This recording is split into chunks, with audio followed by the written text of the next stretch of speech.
Soy Laura Sánchez, nací en Tama, tengo 55 años de edad, mi profesión es docente, soy docente de nivel primario y secundario.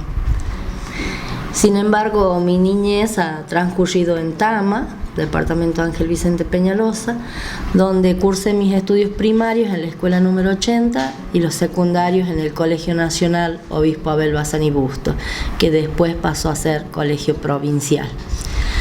Y posteriormente emigré, como todos los jóvenes de nuestra zona, a Buenos Aires para estudiar.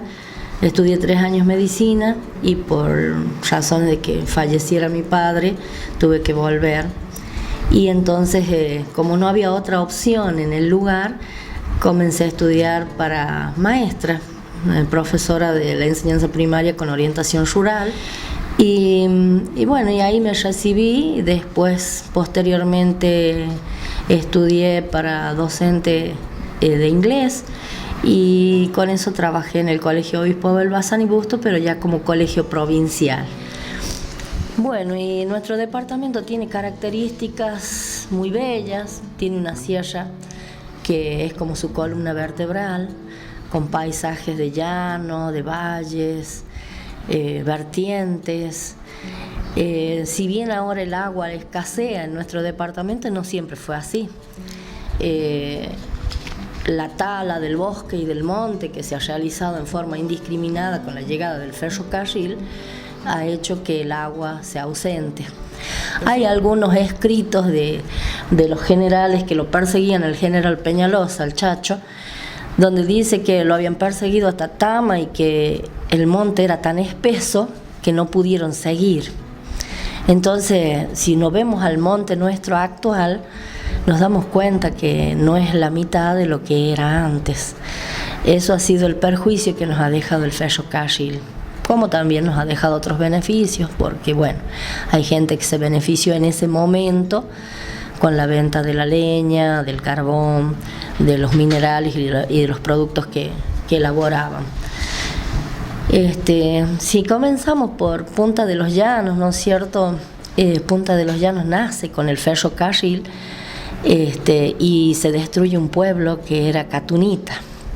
Catunita estaba al pie del cerro en una vertiente de agua, que ahí el agua nunca se agota. Hay grandes pizarras pintadas por los aborígenes y hay estructuras o vestigios de viviendas hechas de piedra, que no sé si habrán sido de los aborígenes o habrán sido de los pobladores que quedaron después.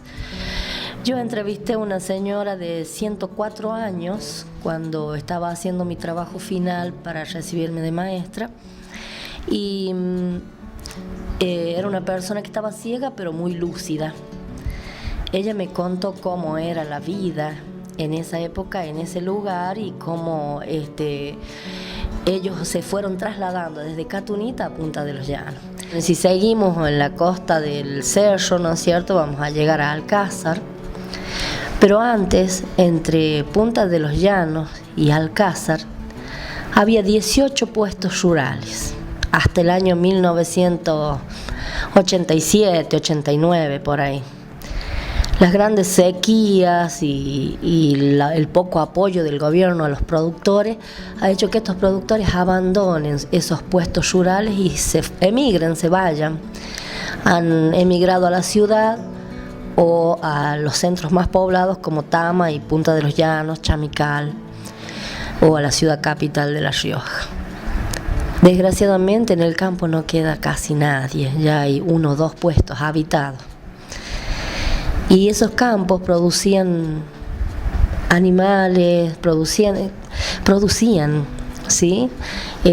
No estaban sin producir. Si seguimos recorriendo, bueno, Chila, Tuizón, Tama son vestigios de asentamientos aborígenes, hay huellas por todos lados, ¿no es cierto? Los más grandes asentamientos aborígenes aparentemente han estado en Tama, Aguadita de los Valdeses,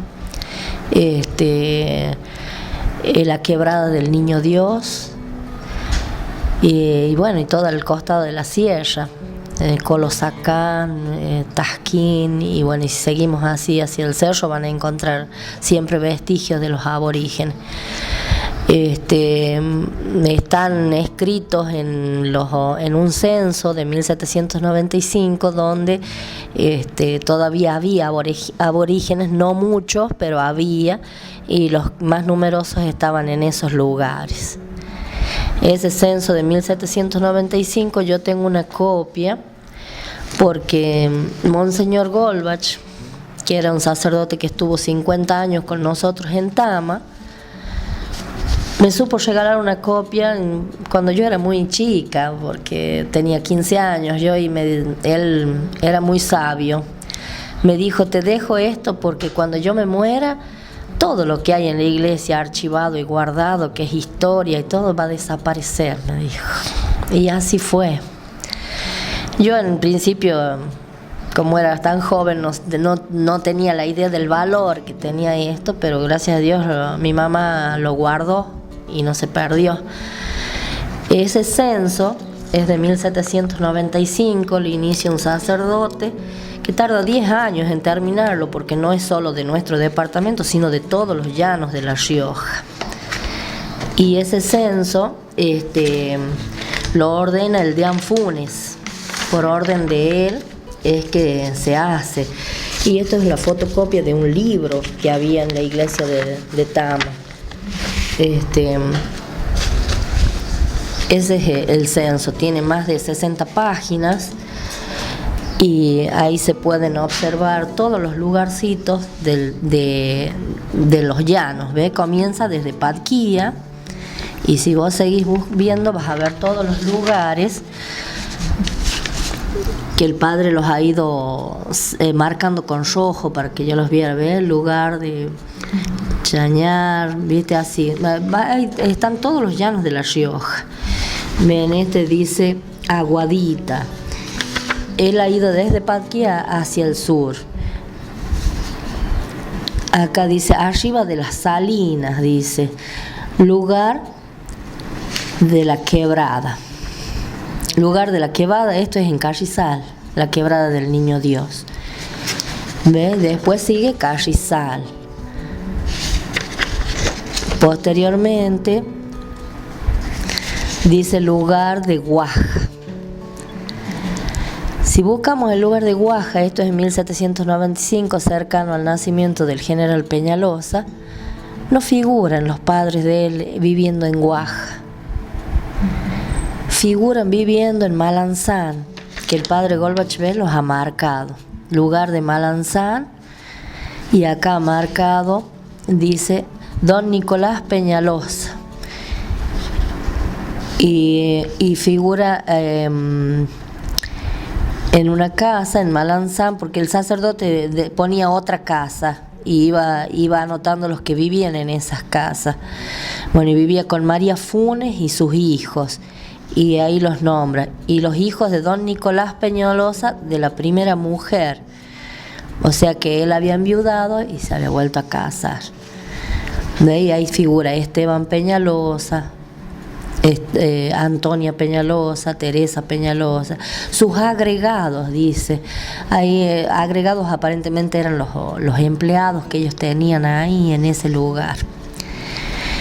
Después, acá yo marqué esta parte, la marqué yo porque figura un José Orihuela, que un día en el diario salió que era un arriero que le llevaba el arreo de vacas que le donaban al ejército de San Martín. Y bueno, cuando cruzó los Andes. Después hay otros lugares que marcó el padre, como el Río Salado, el lugar de los Molles, Puerto-Suelo de los Vera, Pulucham, Solca, y así va hacia el sur. Después digo Potrero de Salana, lugar de San Antonio. Ahí están los Argañarás, los padres de Facundo Quiroga. Y figura Facundo acá en el censo,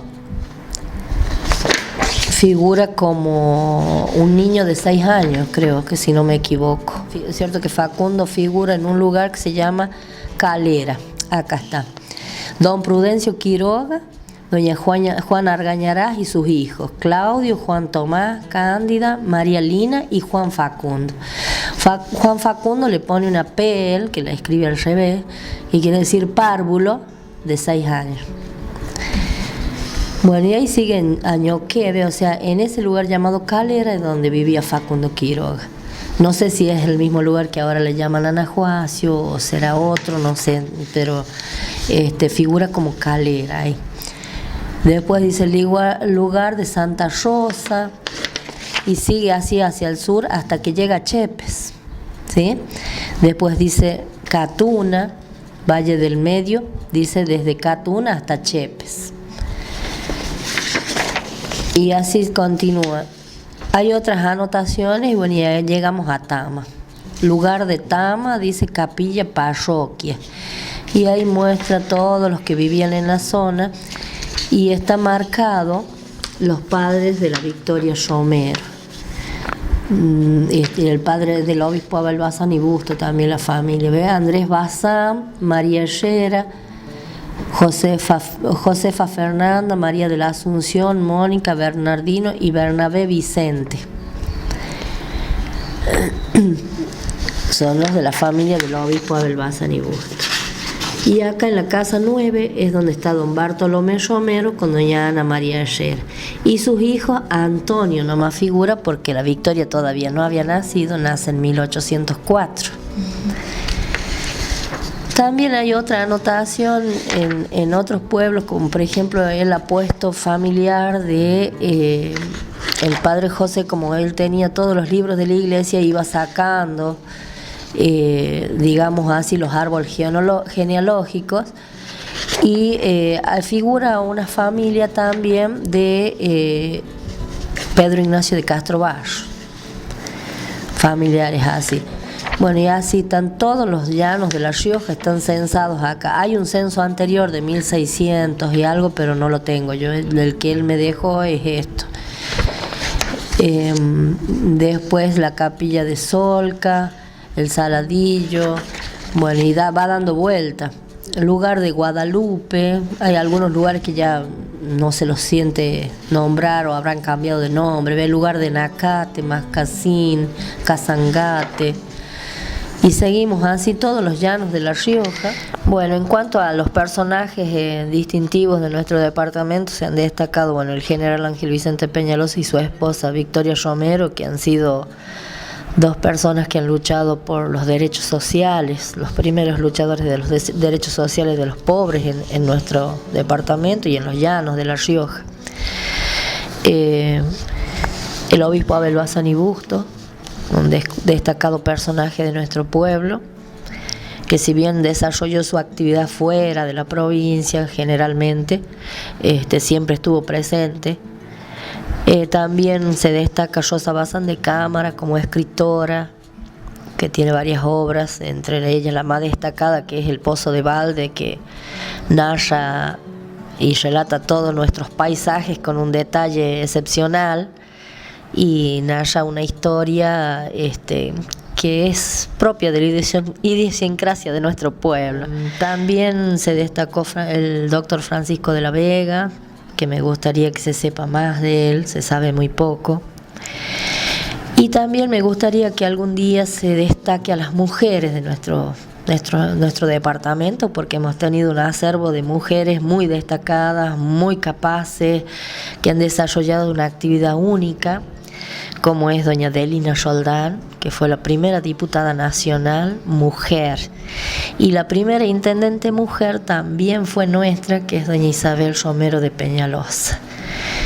Doña Isabel salió en los medios nacionales, en la revista Gente, en otros medios, donde se asegura que era la primera mujer intendenta de nuestro país. Y fue intendenta, fíjate vos, en una época muy peligrosa, muy mala para nuestro país, cuando el justicialismo estaba proscripto.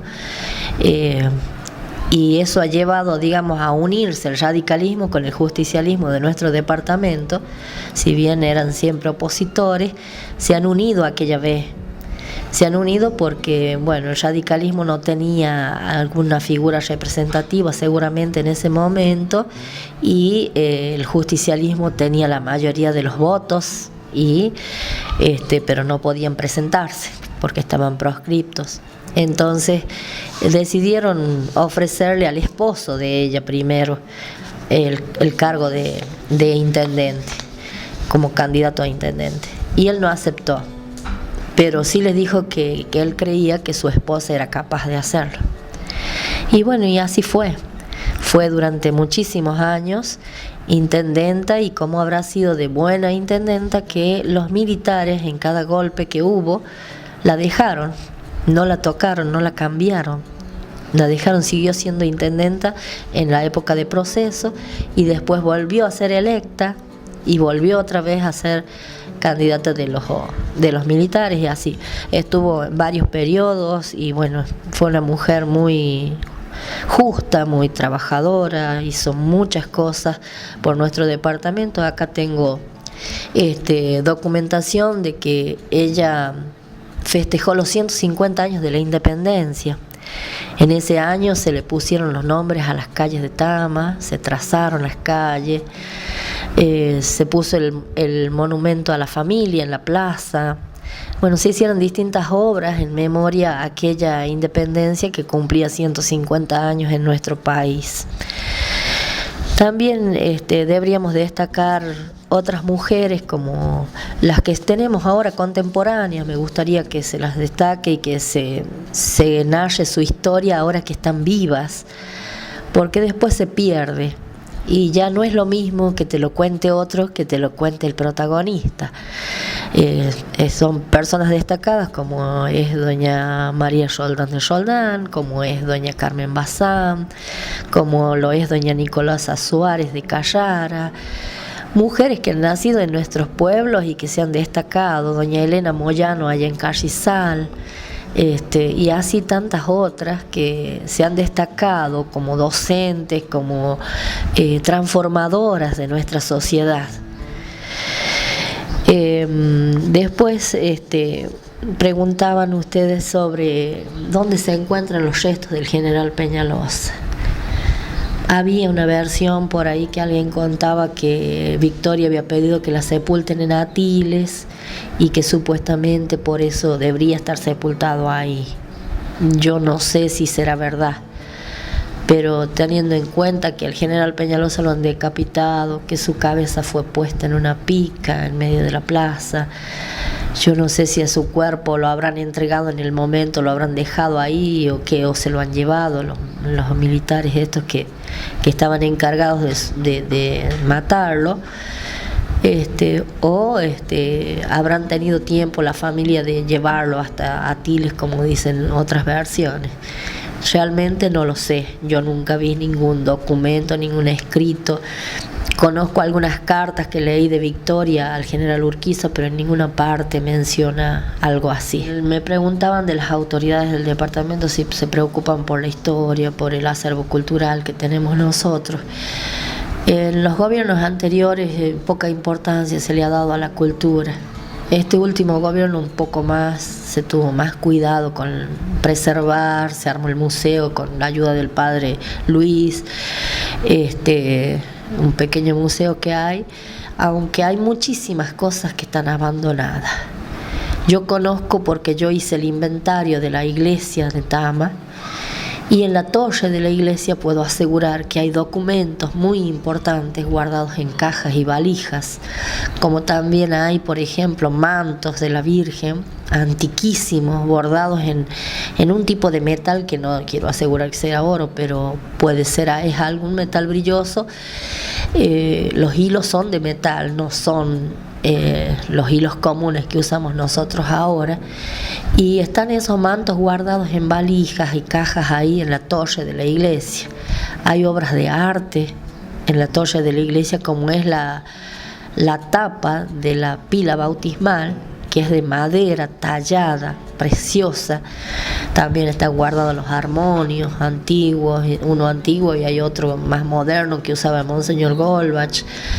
Hay muchísima documentación ahí en la torre guardada. Por ejemplo, hay un escrito en un rollito puesto en una caja tipo circular, así en tubo, donde cuenta cómo el Monseñor Golbach trae la capilla al templo de Tama, que fue donada por la Universidad de Frankfurt, y ellos al despedirlo le hacen como una caricatura de él, donde todos lo despiden y él viene con una soga tirando la capilla. Cosas de valor que deberían estar expuestas en un museo donde el turismo pueda verlo, o el común de la gente, nuestros hijos, para que sepan la historia de nuestro pueblo, porque no se ama lo que no se conoce. Entonces, ¿cómo vamos a pretender que los jóvenes de ahora amen lo que es su pueblo si no le enseñamos su historia, sus costumbres, sus tradiciones? Después me preguntaban ustedes de la cultura prehispánica. Bueno, yo les dije que los aborígenes estuvieron en todo alrededor de nuestro departamento, estuvieron en todo alrededor de los ríos y en el cerro. Hay vestigios en todo el departamento. Los grandes núcleos estuvieron en Aguadita de los Valdeses, la Quebrada del Niño Dios y Tama, bueno, y la zona de Colosaca. En Aguadita de los Valdeses hay un lugar que la gente le llama el horno de los indios, un lugar donde siempre se han encontrado piezas de piedra, y hay un barrial cerca de ahí donde cuando llueve se ven las bocas de las urnas funerarias, calculo yo que son, o cantaritos que le llamamos nosotros. Al llover, cuando llueve se ve la diferencia y se ven las boquitas de estos círculos que son urnas funerarias. Nunca se ha excavado ni se ha protegido eso.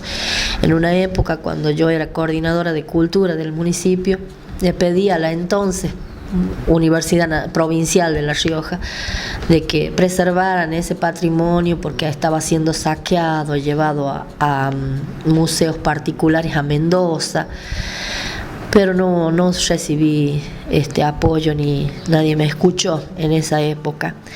También no había recursos con que cerrar o preservar esos lugares. Siempre se destinan los recursos para cosas más urgentes, como es la ayuda a la gente y todo lo demás. Bueno, pero sin pensar también que preservando esos lugares nosotros podemos armar circuitos turísticos, mostrarle a la gente qué ha sido este lugar antes y cómo se conserva ahora.